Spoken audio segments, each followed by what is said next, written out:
And thanks for joining us. And your last two outings have been pretty spectacular, recording double-digit strikeouts. And you really seem to have found a groove since coming out of the All-Star break. You had kind of a rough outing there.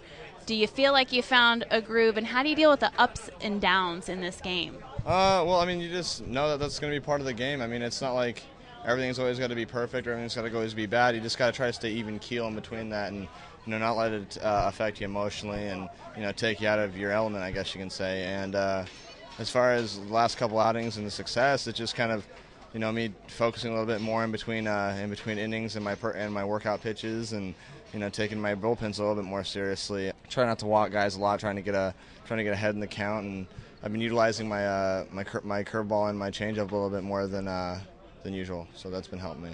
It's funny that you used the word perfect, because that leads straight into our next question, that those two outings that you had, your last two outings, ended up being no decisions for you. And we know that the team's struggling giving the pitchers run support. When they're in a funk like this, an offensive funk, do you feel more pressure to have perfect stuff out there?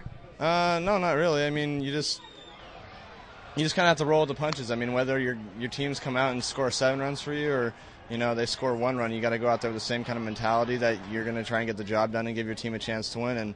And whatever happens when you come out is what happens, and that's just kind of the way you got to take it.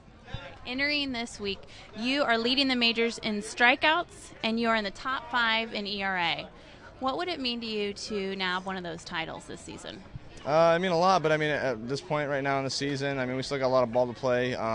That's not really anything I'm thinking about. I mean I still got a lot more starts, and we'll kind of see what they decide to do with me as far as innings pitched this year. So we'll see what happens. I don't know. All right, so you're going up against the Braves. They're not having a good season, but you can never count anyone out in Major League Baseball. What are the pitfalls that you need to look out for taking on the Braves? They're an aggressive team. They're young. They're fast. They just know how to play ball. I mean, Cox is a great manager and he does a job over there. So, as far as that goes, I mean, you just got to be aggressive back at them and not get out of your zone. I mean, as far as me, it's just getting ahead of batters and throwing strike one, and obviously getting the first out inning helps. But it's just about just being more focused than the other team. All right, and most importantly, Tim cut his hair, and this is big news.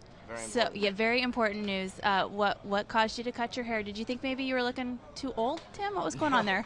No, actually, it just getting all over the place. Just something had to change. I don't know. I just felt like cutting it, and it did.